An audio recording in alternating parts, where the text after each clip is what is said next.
சாதலும் பிறத்தலும் தவிர்த்தனை வகுத்து தன்னருள் தந்தையம் தலைவனை சுந்தரர் சொல்றார். சாதலும் பிறத்தலும் தவிர்த்த தலைவன். மித்த சாமி எல்லாம் பிறந்து செத்துக்கிட்டு இருக்கு. எங்க சாமி பிறக்கிறதும் இல்லை, இறக்கிறதும் இல்லை.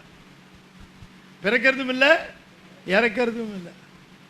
சிவபெருமானுக்கு சொல்லப்படுகிற அடையாளங்கள் வேறு யாருக்கும் சொல்லப்பட முடியாது.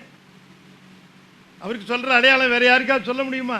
அவர் ஒருத்தருக்கு தான் சடாமுடி உண்டு, அவர் ஒருவருக்கு தான் பிறை உண்டு, அவர் ஒருவருக்கு தான் கங்கை உண்டு, அவர் ஒருவர் தான் பன்றிக்கொம்பு அணிந்திருப்பார், அவர் ஒருவர் தான் ஆமையோடு அணிந்திருப்பார், அவர் ஒருவர் தான் சாம்பல் பூசி இருப்பார், அவர் ஒருவர் தான் எலும்பு மாலை அணிந்திருப்பார், அவர் ஒருவர் தான் நெற்றிக்கண்ணோடு இருப்பார், அவர் ஒருவர் தான் அருவமாக இருப்பார், உருவமாக இருப்பார், அருவுருவமாக இருப்பார், அவர் ஒருவர் தான் சொரூபமாக இருப்பார், அவர் ஒருத்தர் தான் சுடுகாட்டில் இருப்பார்.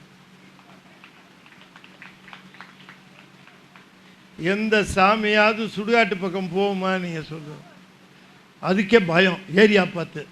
நம்மால் அங்கே டயஸ் போட்டு ஆடிட்டு இருக்கார். கோயில் சுடுகாடு கொல்புலித்தோல் எல்லாடு.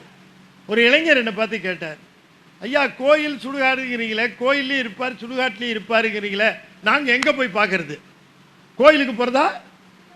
அதெல்லாம் வக்கனையாக கேட்பான். நான் கோயிலுக்கு போகிறதா சுடுகாட்டுக்கு போகிறதான்னா நான் சொன்னேன், எப்பா சிவபெருமான் கோயிலே இருக்கார், நீ கோயிலே வந்து பாரு, அங்கேயே பாரு. ஆனால் எல்லா பயிலும் கோயிலுக்கு வருவேன்னு சொல்ல மாட்டேங்கிறான். இவன் கோயிலுக்கு தான் வரமாட்டேன்னு சொல்லுவான் முடியுமே தவிர I will meet that fellow தேர்ன்ட்டார். பயில அங்கே வச்சு பார்த்துக்கிறேன்ட்டார் சுடுகாட்டில். இவன் அங்கே போக முடியாதுன்னு சொல்ல முடியுமா? எங்கால் அங்கே இருக்கிறார். சுடுகாட்டில் இருக்கிற ஒரே கடவுள் சிவபெருமான்.